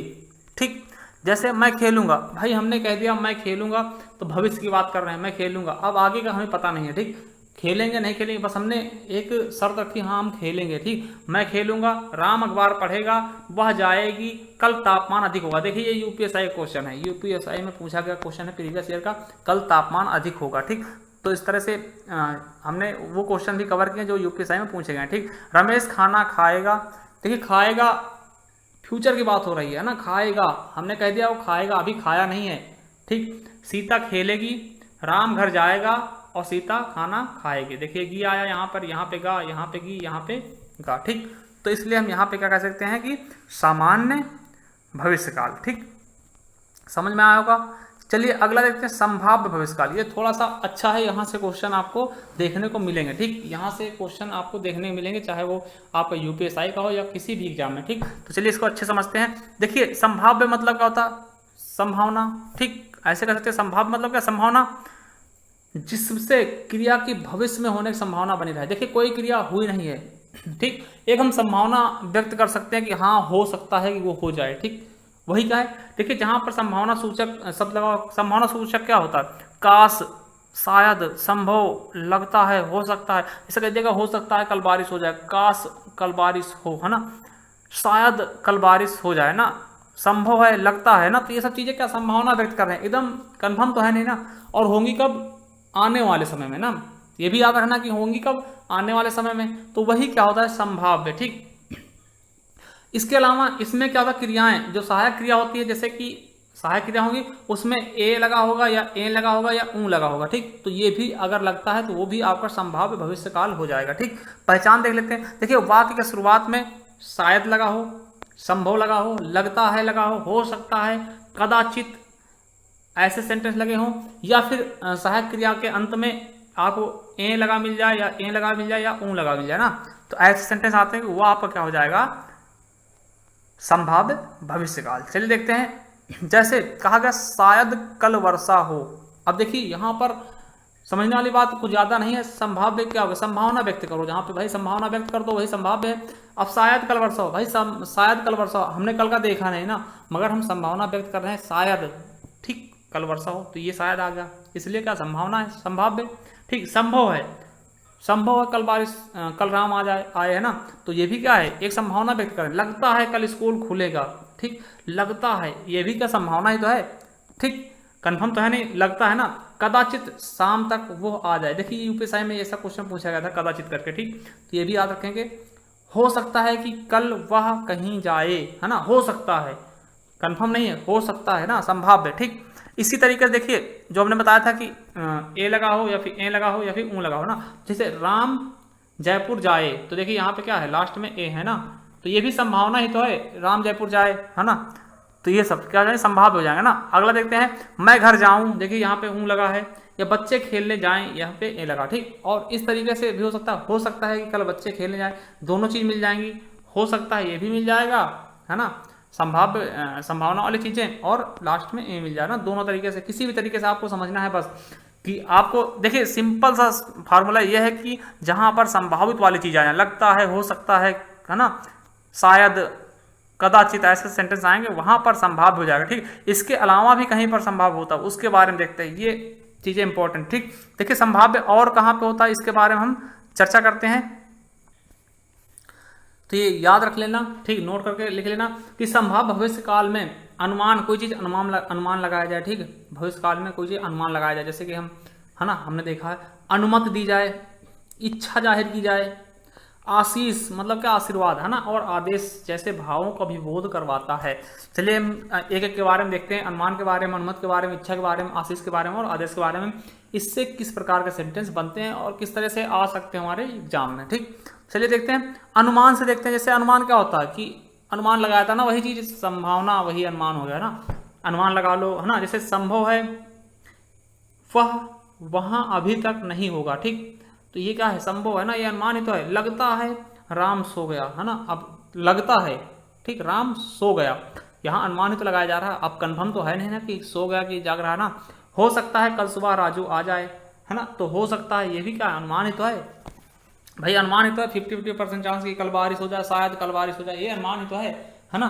तो ये चीजें, अब देखिए अनुमति कैसे होती है, वहां पर कैसे हो जाएगा आपका संभाव्य, ठीक। देखिए अनुमति कैसे दी जाएगी, अब मैं यहाँ से जाऊँ, अनुमति ली जा रही है ना, अब मैं यहाँ से जाऊँ, देखिए वैसे भी आ गया है ना, वैसे पहचान लोगे, मगर अनुमति दी जा रही है ना, अनुमति ली जा रही है ना, मैं यह वस्तु ले जाऊँ, देखिए यहाँ भी अनुमति, हम यहाँ से जाएं, देखिए अनुमति, अनुमति मतलब क्या, आज्ञा टाइप का ना, कि इसी से आज्ञा ले रहे हो, तो वो भी आपका संभाव्य में आ जाएगा। ठीक, कन्फर्म। चलिए अगला देखते हैं, इच्छा कैसे होगी, इच्छा आपकी कैसे होगी। अब इच्छा क्या है कि प्रभु आपकी रक्षा करिए, आपकी इच्छा है, आप इच्छा से बोले ना किसी को, प्रभु आपकी रक्षा करे, मेरी इच्छा है कि मैं घूमने जाऊं, ठीक, ये भी आपका हो जाएगा संभाव्य। भगवान आपकी मदद करे, ये भी क्या होगा आपका संभाव्य हो जाएगा। ठीक, तो ये यहाँ आपकी इच्छा सूचक, इच्छा वाले सेंटेंस। ठीक है, चलिए अगला देखते हैं, आशीष क्या होते हैं। आशीष मतलब क्या, आशीर्वाद देना। ठीक, आशीष भी क्या हो जाएंगे आपके इसी काल में आएंगे। ठीक, जैसे बच्चा सदा सुखी रहो, देखिए आशीर्वाद क्या देते हैं बड़े लोग, कि बच्चा सदा सुखी रहो, ये आपका क्या है, ये आशीष है, आशीर्वाद है ना, आशीर्वाद। आशीर्वाद कैसे लिखा था, इस तरह से आप लोग शुद्धवर्तनी समझ लीजिएगा ना, आशीर्वाद। ठीक, तो बच्चा सदा सुखी रहो, ये भी क्या है, संभाव्य है। बच्चा जुग जुग जियो, ये भी ठीक। बेटा खूब फूलो फलो, ये भी क्या है आपका आशीर्वाद है, तो ये भी क्या हो जाएंगे संभाव्य भविष्य काल में। ठीक, चलिए आदेश देना, आदेश कैसे दी जाएगी ना, तुम कल मेरे बंगले पर आना, देखिए आदेश दिया रहा, तुम कल मेरी हवेली पर आना, बंगले पर आना, ये क्या है आदेश दिया रहा, तो ये भी क्या होगा संभाव्य। ठीक है, अब पता नहीं जाओगे नहीं जाओगे ना, क्योंकि संभावना बनती है भैया, कि जरूरी थोड़ी आप चले जाओगे किसी बुलाने पर ना, हो सकता चले भी जाओ, है ना, तो दोनों तरह 50-50% चांस है ना, तो क्या हो जाएगा संभाव्य। तुम यहाँ से घर जाओ, ठीक, ये भी क्या है आदेश दिया जा रहा आपको ना, कल तुम स्कूल जाओ, ये भी आदेश दिया रहा, तो यहाँ भी क्या हो जाएगा आपका संभाव्य भविष्य। ठीक, चलिए अगला देखते हैं, लास्ट देखते हैं, हेतु हेतुमत भविष्य। देखिए ये क्या होता है, बहुत ही आसान है, समझना आसान है बहुत ही ज़्यादा।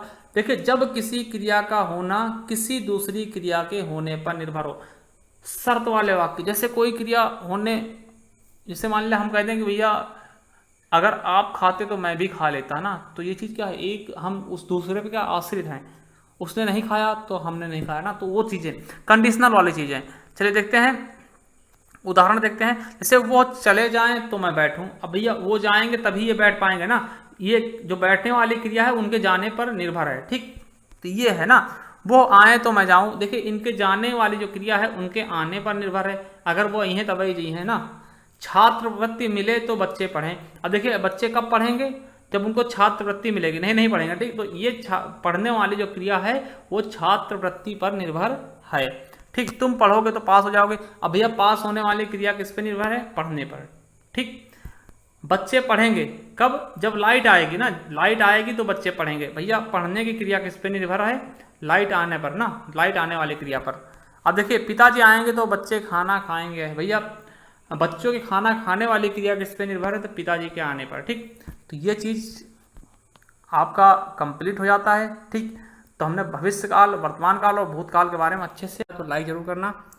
ठीक, चलिए देखते हैं, देखिए वाच्य होता क्या है, पहले से हम सिंपल भाषा में देखते हैं कि वाच्य होता क्या है। देखिए क्रिया के जिस रूप के द्वारा वाक्य में कर्ता, कर्म अथवा भाव की प्रधानता का बोध होता है, उसे हम क्या कहते हैं, वाच्य।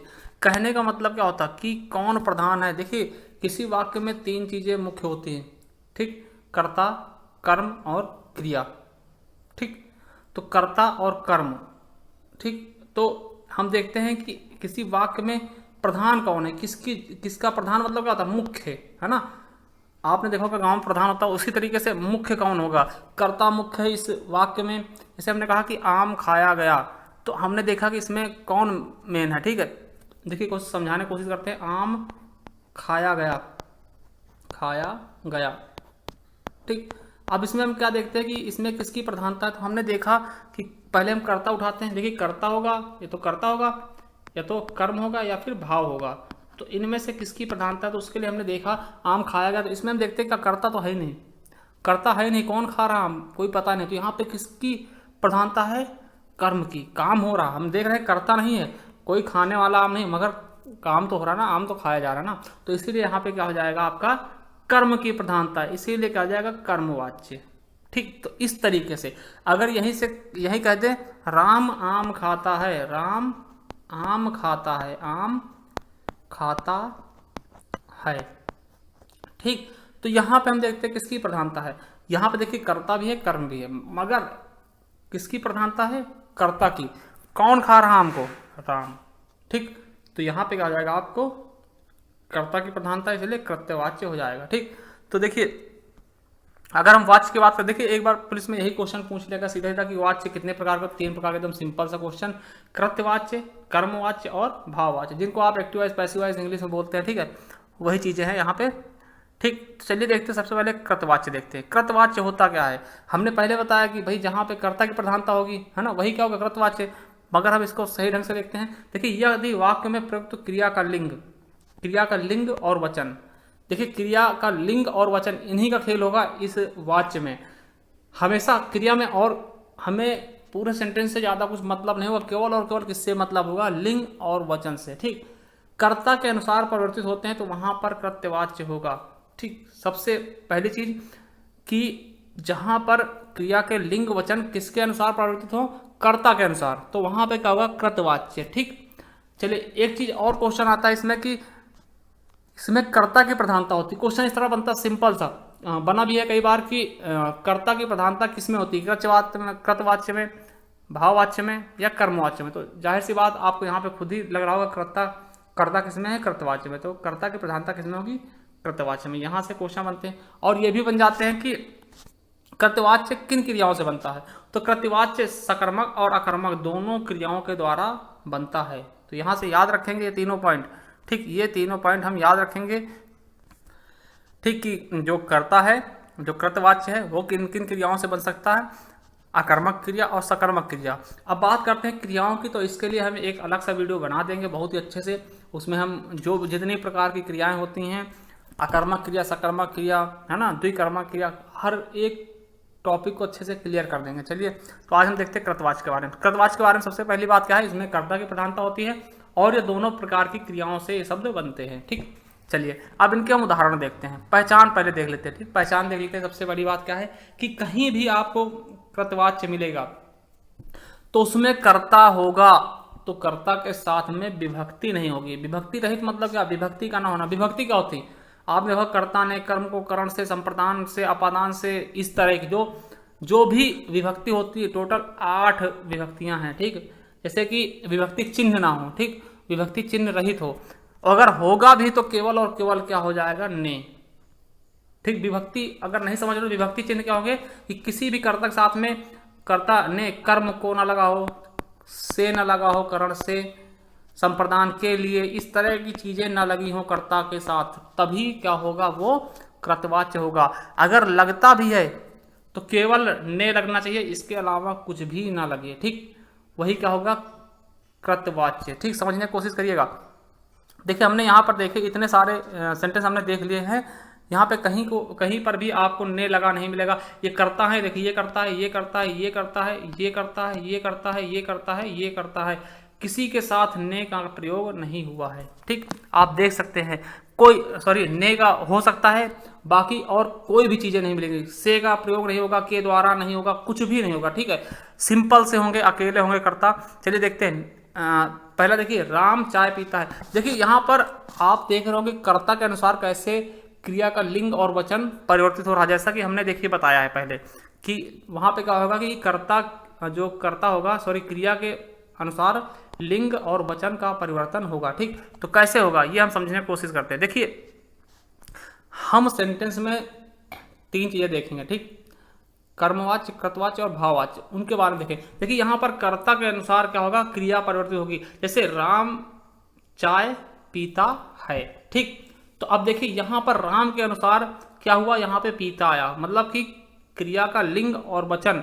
राम एक वचन है तो यहाँ पे क्रिया भी क्या है? एक वचन है। राम पुरलिंग है तो क्रिया भी क्या है? पुरलिंग है। मतलब कर्ता के अनुसार क्रिया क्या हो रही? बदल रही। ठीक है, कर्ता के अनुसार क्रिया बदल रही। ठीक है, इसी प्रकार से देखिए भाई, चाय तो सीता भी पीती ना, मगर सीता के साथ में पीती लगा है ना। कहने का मतलब क्या? किसकी प्रधानता है भाई? हम देख रहे हैं कर्ता की प्रधानता, क्योंकि सीता क्या है? सीता चाय पीती है ना। तो सीता के लिंग के अनुसार इसका लिंग बदल रहा है, और सीता एक वचन है ना, तो ये भी एक वचन है। ठीक, तो सीता चाय पीती है, ना कि सीता चाय पीता है। ठीक, क्योंकि सीता क्या है? कर्ता है। कर्ता के अनुसार इसका लिंग और वचन बदल रहा है, इसलिए यहाँ पे कहा जाएगा कृतवाच्य। ठीक, दूसरा चीज क्या है? लड़का आम खाता है। अब देखिए लड़का आम खाता है, अब लड़का क्या है, पुल्लिंग है, तो यहाँ पे क्या है, पुल्लिंग है। ठीक, एक वचन है तो यहाँ पर भी एक वचन है। ठीक, अगला है राम घर जाता है, राम घर जाता है, तो यहाँ भी क्या हो जाएगा, राम क्या है, एक वचन है, यहाँ पर वो भी क्या है, एक वचन है ना। इसी के साथ में लिंग इसका क्या है, ये भी पुल्लिंग है और ये भी पुल्लिंग है, और क्रिया कैसी है, एक वचन है, और ये भी कर्ता भी एक वचन है। राम घर जाता है ना, तो ये बता दें हमने। गीता स्कूल गई, ठीक, गीता देखिए, गीता क्या है, पुल्लिंग है, तो यहाँ भी सॉरी स्त्रीलिंग है, तो यहाँ भी स्त्रीलिंग, इसकी क्रिया भी स्त्रीलिंग हो गई। ठीक, और गीता क्या है, एक वचन है, तो क्रिया भी एक वचन ही है।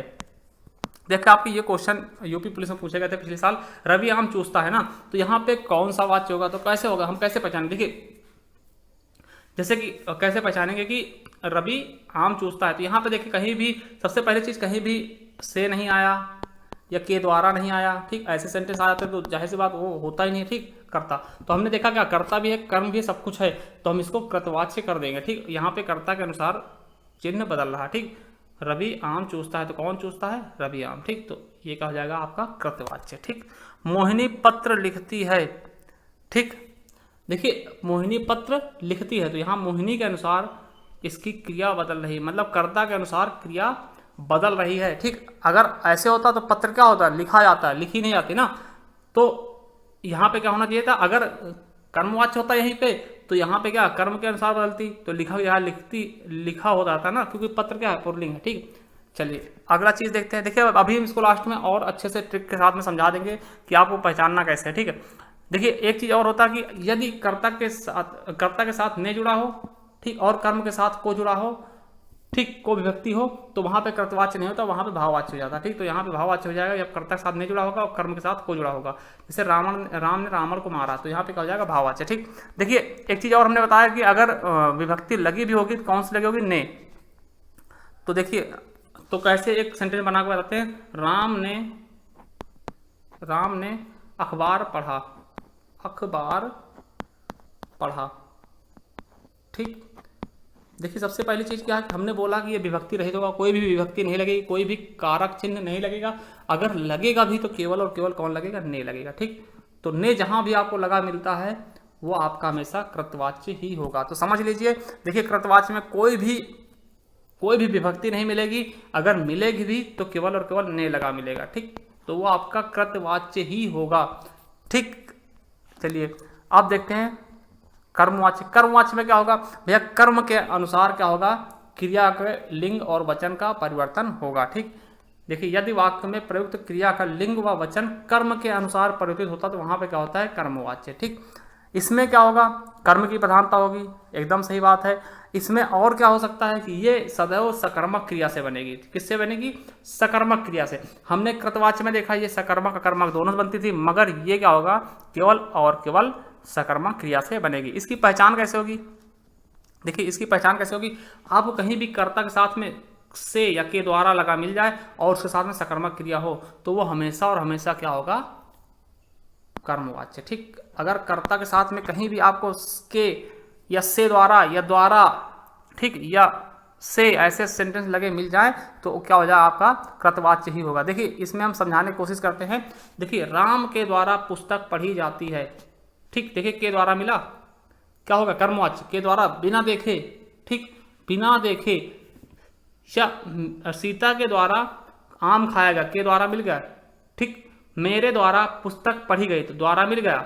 आम खाया जाता है, देखिए अब यहाँ पर तो कुछ नहीं भाई, ये कह सकते थे आपकी गुरुजी ये क्या होगा, कृतवाच्य होगा, क्योंकि यहाँ पर तो से के लगा नहीं। मगर एक चीज देखते हैं, यहाँ पर करता है ही कहाँ है, कौन खा रहा है भैया ये तो बताओ, आम खाया जाता कौन खा रहा है ये तो बताओ, क्योंकि यहाँ पे केवल कर्म होता दिख रहा है, हमें करता नहीं पता कौन खा रहा है। ठीक, इसलिए क्या हो जाएगा यहाँ पर, कर्मवाच्य। ठीक, ऐसे सेंटेंस पहचानेंगे। राम नहीं जाएगा, देखिए राम नहीं जाएगा, तो यहाँ पर आप लोग ये गलती मत करना कि भाववाच्य लगा दो। ठीक, देखिए ये सिंपल सेंटेंस है, केवल नहीं का प्रयोग हुआ है। ठीक, इसलिए क्या हो जाएगा आपका, ये आपका कृतवाच्य हो जाएगा ना। खाना खाया जाता, अब देखिए खाना खाया गया, तो यहाँ पर क्या हो जाएगा, यहाँ पर कोई चीज पता नहीं करता कौन खाना खा रहा है, मगर खाना कर्म तो हो रहा है मगर कर्ता का पता नहीं, इसलिए क्या हो जाएगा यहाँ पर भी कर्मवाच्य। ठीक, समझ में आएगा राम।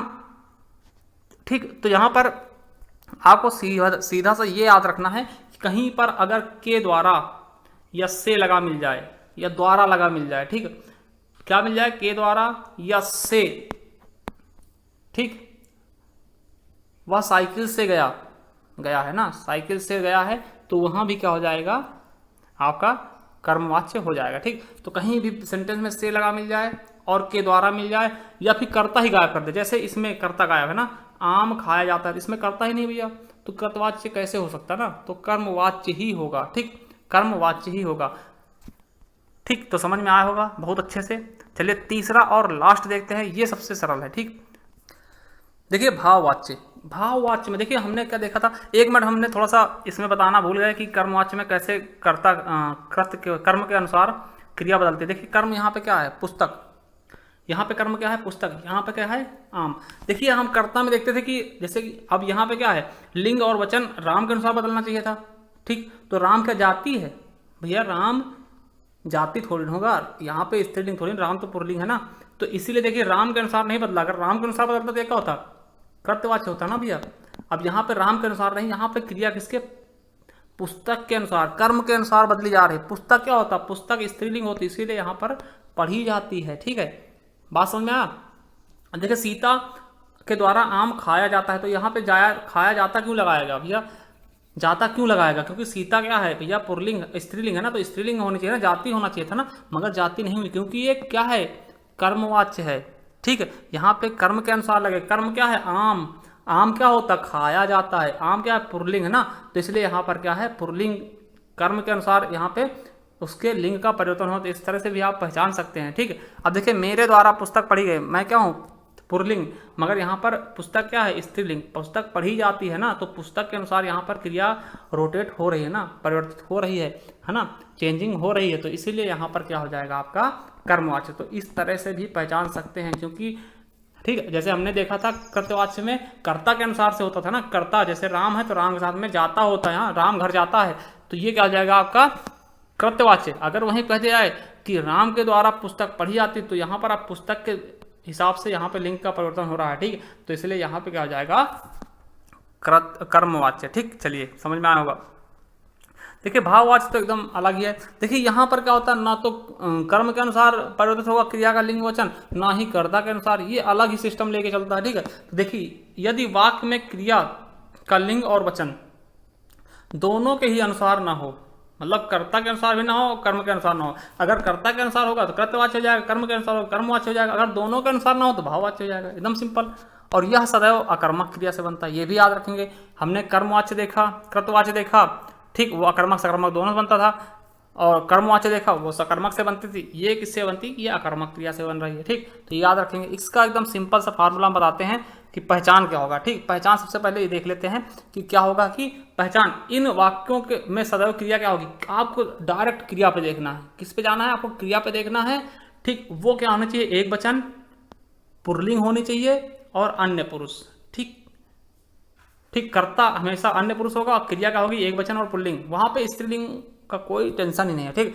चलिए, और अगर दूसरी तरफ पहचानना चाहते हो तो यहाँ पे से लगा होगा, के द्वारा लगा होगा, मगर यहाँ पे क्या अकर्मक क्रिया होगी, ठीक। और यहाँ पे क्या होगा कि नहीं, है ना, ऐसा होगा, ठीक। तो सिंपल सा हम आपको बताते हैं, यहाँ पे असमर्थता का बोध होता है, निषेधता का बोध होगा प्राय, और नकारात्मक चीजें निकल कर आएंगी। जैसे हमने क्या देखा, राम से पढ़ा नहीं जाता, हमने 3 चीजें बताई थी कि सबसे पहले हम क्या देखेंगे, लिंग, उसका क्रिया देखेंगे, क्रिया का लिंग हमेशा पुल्लिंग होगा, क्या होगा, पुल्लिंग होगा, और एक वचन होगा, एक वचन, ठीक। उसके बाद हम देखेंगे कि जो आपका कर्ता होगा वो क्या होगा, तीसरा पर्सन, है ना, तीसरा मतलब क्या, उत्तम पुरुष, अन्य पुरुष, सॉरी अन्य पुरुष ना, अन्य पुरुष, ठीक। अन्य पुरुष कह सकते हैं, जैसे कि हमने देखा हुआ ना, एक प्रथम पुरुष, उत्तम पुरुष, है ना, और अन्य पुरुष, ठीक। तो अन्य पुरुष क्या होता है, उसने, उसको, उन्होंने, या किसी लड़के जिसको हम दूर के लिए इंकित करें, मतलब किसी दूसरे, अपने के लिए नहीं। देखिए 3 पुरुष होते हैं, जिससे हम बात करते हैं और जो बात करता है। मान लिया हम आपसे बात, हम आपको कुछ बता रहे हैं, तो हम क्या हो गया, प्रथम पुरुष, और आप क्या हो गया, मध्यम पुरुष, आपसे बता रहे हैं ना, और जिसके बारे में हम बता रहे हैं, मान लिया कृतवाच्य के बारे में बता रहे हैं, भाववाच्य के बारे में बता रहे हैं, तो ये क्या होगा, अन्य पुरुष, ठीक। तो ये हो जाएगा अन्य पुरुष, तो हमें इसके बारे में देखना है, ये अन्य पुरुष के बारे में, ठीक। जैसे किसी दूर के बारे में बात की जाती है, किसी के बारे में बात करना, जैसे हम राम के बारे में बात कर रहे हैं, राम से पढ़ा नहीं जाता, ठीक, तो राम से पढ़ा जाता है। राम क्या है? अन्य पुरुष। बात समझ में आई? राम क्या है? अन्य पुरुष। राम से पढ़ा नहीं जाता, दूर के किसी दूसरे के लिए बात कर रहे हैं ना, आपसे बता रहे हैं कि राम से पढ़ा नहीं जाता, तो हम क्या हुए? उत्तम हो गए, आप मध्यम हो गए, वो क्या होगा? अन्य पुरुष। कौन? राम। तो राम क्या है? पहली चीज हमने कंडीशन बताई थी कि कर्ता क्या होगा? अन्य पुरुष होगा। दूसरी चीज, अब आते हैं क्रिया पे। क्रिया हमेशा क्या होगा? सदैव पुल्लिंग होगा। वैसे आप कह रहे होंगे कि यहाँ तो पुल्लिंग है, तो पुल्लिंग होगा, कोई दिक्कत नहीं, मगर इससे कोई मतलब नहीं है, अभी हम आगे देखेंगे, ठीक। तो क्रिया क्या है? पुल्लिंग मिल गया हमको। और दूसरी चीज क्या है? एक वचन, तो एक वचन क्रिया भी है। और हमने क्या देखा? यहाँ पे असमर्थता का बोध है, तो नहीं लग गया, तो इसका मतलब क्या है? सिंपल सी बात है, भाववाच्य, ठीक। अगला देखते हैं, सीता से पढ़ा नहीं जाता। अब देखिए सीता क्या है? ये भी अन्य पुरुष है, ठीक, अन्य पुरुष है, ठीक, और उससे पढ़ा नहीं जाता, तो देखिए नहीं भी आ गया, ठीक। और जाता, अब यहाँ पे सीता से साथ जाति लगना था, मगर जाता ही लगेगा, ठीक, क्योंकि हमेशा ये क्या होगा? पुल्लिंग होगा, पुल्लिंग होगा और एक वचन। तो यहाँ पे क्रिया क्या है? पुल्लिंग है, एक वचन है, मतलब क्या होगा? भाववाच्य। अब देखिए लड़कों से पढ़ा नहीं जाता, अब देखिए लड़के का बहुवचन हो गया ना, मगर क्रिया हमेशा एक वचन होगी और एक वचन के साथ साथ क्या होगी? पुल्लिंग होगी, ठीक। तो यहाँ भी वही कंडीशन हमें दिख रही है, और यहाँ पे नहीं है ना, असमर्थता है, तो इसलिए ये क्या हो जाएगा आपका? भाववाच्य, ठीक। समझ में आ रहा होगा? देखिए इसी तरह से देखिए, उससे पढ़ा नहीं जाता। अब देखिए यहाँ पर थर्ड पर्सन आपको समझ में आ रहा ना, उससे, उसने, उसको, है ना, या किसी का नाम, ये सब थर्ड पर्सन ही तो होते हैं, ठीक। तो यहाँ पर देखिए तीसरा अन्य पुरुष है, और यहाँ पे भी क्रिया लिंग क्या है? सॉरी, क्रिया क्या है? और पुल्लिंग है और एक वचन है। राधा से हंसा नहीं जाता, ये क्वेश्चन आपके UPSI में पूछा गया, ठीक। तो राधा से हंसा नहीं जाता, तो क्या हो जाएगा? राधा के साथ में से लगा है ना, तो राधा क्या? थर्ड पर्सन है, और हंसा नहीं जाता, तो जाता क्या है? क्रिया क्या है? पुल्लिंग है और एक वचन है, क्योंकि राधा, और राधा क्या है? राधा स्त्रीलिंग है ना, तो राधा के अनुसार थोड़ी बदलेगा, कर्ता के अनुसार नहीं बदलेगा क्रिया। क्रिया हमेशा और हमेशा किसी के अनुसार नहीं बदलता, ये हमेशा पुल्लिंग होगा और एक वचन होगा, ठीक। इस तरह मुझसे बैठा नहीं जाता, तो यहाँ पे क्या है? थर्ड पर्सन है ये, है ना, और यहाँ पर क्या है? जाता, एक वचन है और पुल्लिंग है, ठीक। उससे पढ़ा नहीं जा सका, तो ये भी क्या हो जाएगा? आपका भाववाच्य हो जाएगा, ठीक। समझ में आया होगा? चलिए कुछ चीज़ें हम बनाना सीखते हैं, कृतवाच्य, कर्मवाच्य, भाववाच्य कैसे बनाएंगे, ठीक। ऐसे क्वेश्चन आपको पेपर में देखने को मिलते हैं कि पूछ लेंगे इसका भाववाच्य कैसा होगा, कृतवाच्य कैसा होगा ना। पहला क्वेश्चन देखते हैं हम, पहला सेंटेंस देखते हैं, राम पुस्तक पढ़ता है, तो ये कृतवाच्य आपने देखा कि देखिए राम क्या है? पुस्तक पढ़ता है, ठीक। अब यहाँ पे के द्वारा है नहीं कि राम के द्वारा या राम द्वारा, है ना, तो इस तरह से कोई सेंटेंस नहीं होगा, ठीक। अब देखिए इसको हम भाववाच्य, कर्मवाच्य बदलते हैं, तो बदलिए, कैसे बदलेंगे? राम के द्वारा या राम द्वारा पुस्तक पढ़ी जाती है। देखिए हमेशा जब बदलेंगे तो जो लास्ट वाला होगा ता है ती है, तो वही इसमें आएगा। कभी कभार आप परीक्षा में कंफ्यूज मत होना, ठीक। क्वेश्चन परीक्षा में बदलने के लिए पूछ रहा है कि कर्तव्यवाच्य में जो लास्ट में क्रिया होगी वही कर्मवाच्य में भी होगी, ठीक है। तो वही चीज़ देखना है कि यहाँ पे ता है ना, तो यहाँ भी ता होगा, है ना। इसे ऐसा नहीं कि राम के द्वारा पुस्तक पढ़ी नहीं गई, है ना, तो पढ़ी गई, या फिर ऐसे नहीं होगा ना, जाती है, तो यहाँ पे अगर ता है तो यहाँ भी ती ही हो जाएगा, ती हो जाएगा, क्योंकि भाई पुस्तक क्या है? स्त्रीलिंग। अब देखिए यहाँ पर कर्ता के अनुसार क्रिया बदली, राम के अनुसार तो कृतवाच्य हो गया, यहाँ पर पुस्तक के अनुसार क्रिया बदली, मतलब क्या? कर्म के अनुसार, तो यहाँ कर्मवाच्य हो गया ना, ठीक। अब देखिए भाववाच्य बनाते, भाववाच्य नहीं बनेगा, क्यों नहीं बनेगा? क्योंकि हमने क्या देखा कि ये क्या है? सकर्मक क्रिया है, सकर्मक क्रिया है, और हमने देखा था क्या कि सकर्मक क्रिया का भाववाच्य नहीं बनता, ये हमेशा अकर्मक क्रिया की बनती है, ठीक। चलिए अगला देखते हैं, दूसरा देख लेते हैं। इसी तरह देखिए वह लिख नहीं सका, ये कृतवाच्य है। देखिए अब ये आप लोग सोच रहे होंगे यहाँ पे नहीं आ गया, बहुत दिक्कत वाली बात है ना, नहीं आ गया। और सका, ये देखिए लिंग भी आप कह रहे होंगे पुल्लिंग भैया, और एक वचन है, तो यहाँ पे भाववाच्य होना चाहिए ना, आपने ही देखा होगा। मगर आपको एक चीज समझ में नहीं आएगा ना कि यहाँ पे क्या है? ये देखिए वह क्या है? ये अन्य पुरुष थोड़ी ना है ना, उससे, है ना, इस अन्य पुरुष कैसे बनेगा? अरे मतलब वो तो, हाँ ये कह सकते हैं वो है, मगर इसमें क्या होगा कि वो इस तरह से अन्य पुरुष होना चाहिए जिसका एक बहुत बड़ा महत्व, ठीक। जैसे देखिए इसका हम ट्रांसफर करके दिखाते हैं, ठीक। तो कर्मवाच्य बनेगा नहीं, क्योंकि क्या है ये? क्योंकि ये क्या है? अकर्मक क्रिया है ना, अकर्मक क्रिया है, इसलिए इसका कर्मवाच्य नहीं बनेगा, ठीक है। हमेशा कर्मवाच्य किसका? सकर्मक क्रिया बनता है। भाववाच्य क्या होगा? उससे लिखा नहीं जा सका, ठीक, उससे लिखा नहीं जा सका, तो ये आपका देखिए ये थर्ड पर्सन, ठीक। तो इस तरीके से आप देख लेना। अगला है मैं चल नहीं सकूंगा, मैं चल नहीं सकूंगा कृतवाच्य है, इसका कर्मवाच्य नहीं बनेगा, क्योंकि कर्मवाच्य किसका बनता है? अकर्मक क्रिया का, ठीक, सॉरी सकर्मक क्रिया का, ठीक है। और भाववाच्य क्या होगा?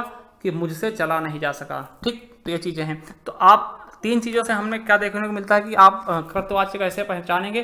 तो कर्तवाच्य के लिए आपके पास क्या होना चाहिए, कर्ता होना चाहिए, और कर्ता के साथ में कोई भी तरीके का कारक चिन्ह ना लगा हो। अगर लगा भी होगा तो केवल और केवल ने।